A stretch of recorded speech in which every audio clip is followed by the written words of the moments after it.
Olá, todos e todas. Bem-vindos ao canal do Grupo Socorrista Maria de Nazaré, que tem por finalidade um estudo, um entendimento do Evangelho segundo o Espiritismo, procurando trazer este Evangelho para os dias de hoje. Hoje nós vamos finalizar o capítulo 12, cujo tema é Amai vossos inimigos. E nós vamos falar dos últimos itens, do 11 ao 16, cujo título é O Duelo. Só que antes, nós vamos fazer uma ligaçãozinha para poder abstrair melhor. Então vamos serenando bem nossos pensamentos, aliviando bem as nossas tensões neste momento, nos ligando aos nossos mentores, pedindo a eles que estejam conosco neste momento, acompanhando o entendimento dessas palavras, para que possamos introjetar esses conhecimentos dentro de nós mesmos. Que assim seja, graças a Deus. Bem, eu disse que o tema era o duelo. O duelo, ele é uma coisa que a gente, quando vê essa palavra, a gente já imagina a cena, a gente sabe o cenário.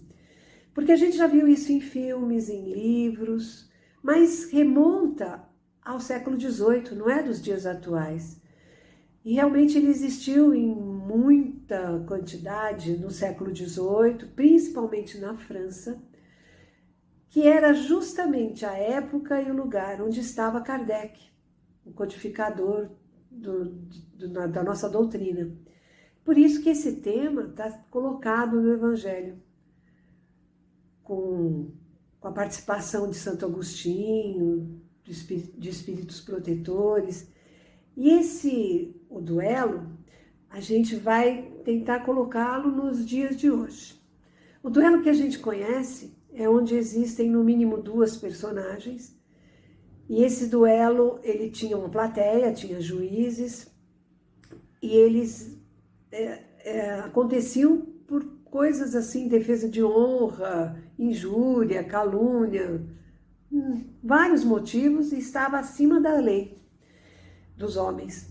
E dois personagens ali aparecem em destaque, apesar de muita gente na mesma cena, mas dois personagens em destaque.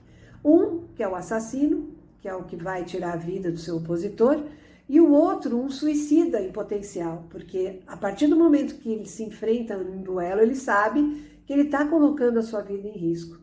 Nós sabemos que o único que pode dar e tirar a vida é Deus. A Ele compete isso, a nós jamais. A nós compete a reconstrução, a nós compete a reforma, como acontece em toda a natureza.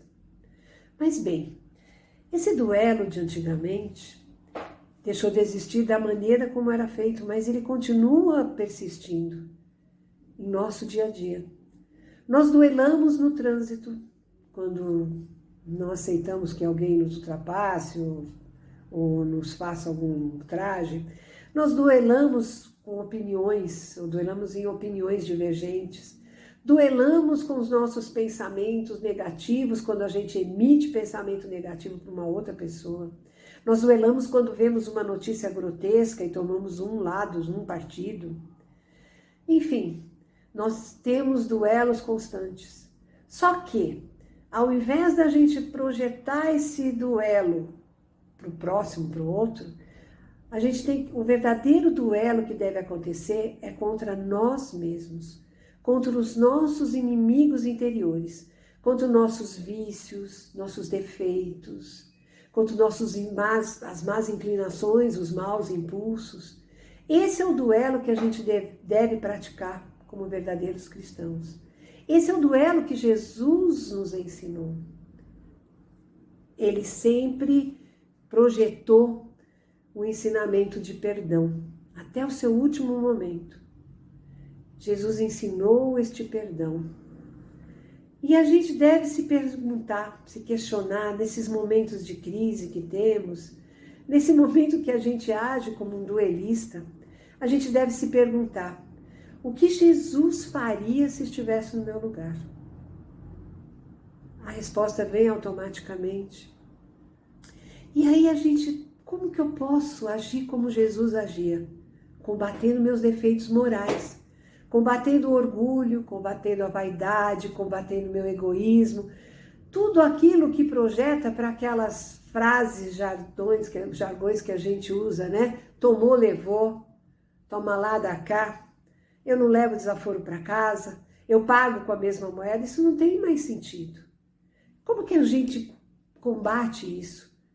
Com a caridade e com o perdão, com essas virtudes morais.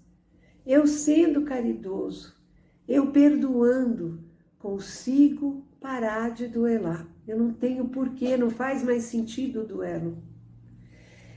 Eu tenho que apenas mudar de foco. Não é uma tarefa fácil, aliás, é uma tarefa difícil, mas deve ser constante, deve ser rotineira. E é possível, eu tenho que acreditar nessa possibilidade. Porque Jesus mesmo disse aos seus discípulos, querendo que essa mensagem chegasse até nós. Ele disse assim, eu posso fazer, vocês podem fazer o que eu faço e muito mais. Ele quis que a gente entendesse isso, que o que ele estava fazendo, nos exemplificando nos seus momentos, a gente pode fazer também, por que não? E como que eu posso perdoar os meus ofensores, perdoar as ofensas? Como é que eu posso fazer isso? Lembrando de Jesus. E quando eu consigo isso, quando eu consigo fazer esse perdão incondicional acontecer dentro de mim, eu adquiro, eu conquisto uma paz interior indescritível. Que bom perdoar e esquecer, deixar para lá. Não nos cabe julgar a ninguém, porque nós conhecemos Jesus, nós sentimos o amor de Jesus. E talvez aquele meu opositor, aquele que está com essas más tendências para cima de mim, ele não tenha tido essa oportunidade de conhecer o Mestre e seus ensinamentos. A gente tem que dominar as nossas más inclinações e os maus impulsos, como eu disse, enchendo a boca d'água, contando até 10, refletindo e conseguindo, de pouquinho em pouquinho, essa melhora interior. Como eu disse a vocês, a gente tem que renunciar a tudo de mal que existe dentro de nós.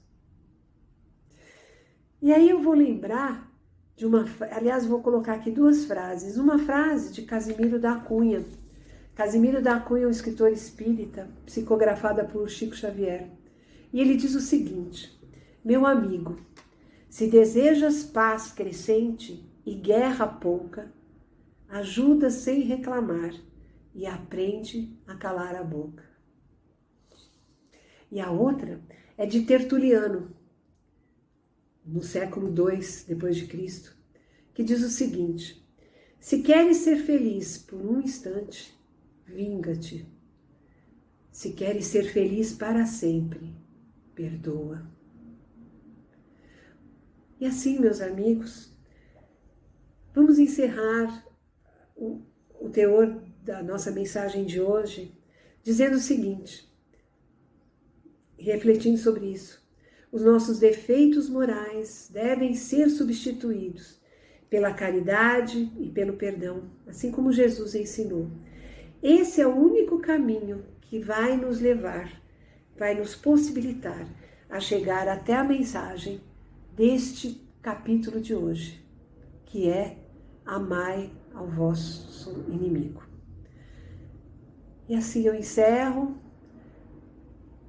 a minha participação neste trabalho, pedindo a todos que divulguem este canal, que divulguem essa mensagem e que pensem em cada um dos ensinamentos que são trazidos aqui, por cada uma das pessoas que se propõem a estar aqui, neste momento, fazendo essa divulgação.